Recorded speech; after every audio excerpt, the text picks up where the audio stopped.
My name is Dennis Scott. Hi, my name's Douglas Sullivan. I'm Tom Roberts. You're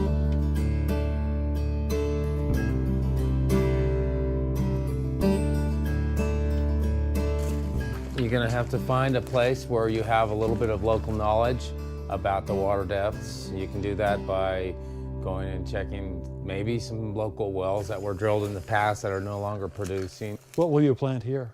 You want to start your drilling at least in the dry season. That way you know the water's at its lowest level, and if you hit water, then the chances of you having water all year round are much greater. The principle is simple, the technique is simple. We begin by digging a small hole so we can put some water in it. I'm walking to you. Okay. We set up a tripod with a pulley on it. They build a bit that's made with local material. This is done with the shackle of a spring off of a car. And then we use a bit like this that has a pipe on it. And we pull this pipe up with the pulley and drop it. Initially, you use what we call as a chugging process, and you're just barely touching the drill tip to the ground. See the water going down? Yes. It's all in the pipe. This mechanism goes up and down, and this point pulverizes the material down in the hole. And it fills up with water, and then when we pull it up, this shuts the water off, and then when we drive it back down again, the more water comes up, and the dirt that we cut the last time goes up into the pipe. Then we pick it up, it shuts off, and we keep doing that. Every time it goes down, we get a squirt of water.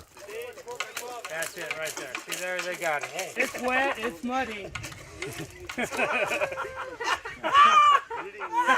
He's making me laugh. Okay.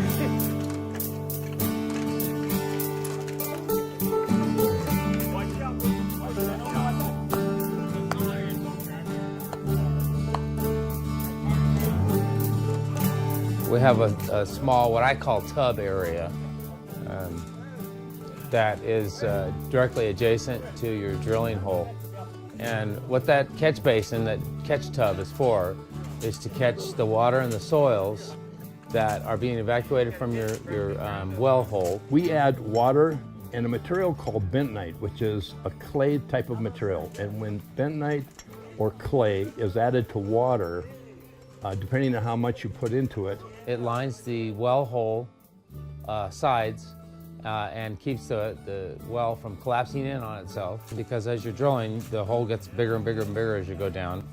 And the second thing it does is when you pulverize material and there's sand and gravel down there, that material won't go up just with water. And so we drive it down and just keep doing that. Every time we go down, we get sometimes a 1/16 of an inch, sometimes we get a 1/2 of an inch.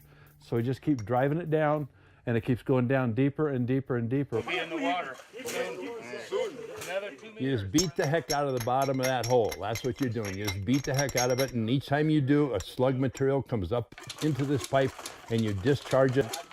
It's very vigorous, and it's very physical work. And to help the action along, you have a team of men that will rotate in and out.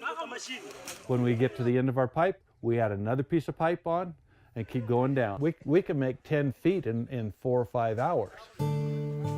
There's a couple of things that tell you when you've reached water. When we hit water, it changes temperature. The water what's coming out of the spout is colder, and so we know that we're in water. If the material, when you take a sample, is rounded, has rounded edges in it, that means that it's a water-bearing material because it's being rolled by water. When you're there, you go down past that because you want to be past the top of the water table, down past it. Yes, there you go. We then start rinsing the hole out. We want to rinse all the mud out that we put in. And we put a casing in. So our wells are actually cased. And in the bottom of the casing, in the area where you have a water-bearing area, you slice the casing so water can enter that casing. And you put that casing down into the hole, almost right to the bottom of it. We continue that process and we put what's called a rising main in that. And that is a smaller pipe that goes down inside, and it is also sealed. and we put that down into the hole with a check, what's called a check valve. And the check valve can allow water to go one way or the other. And this time we take the check valve to allow water to go out of the riser pipe, but into the casing.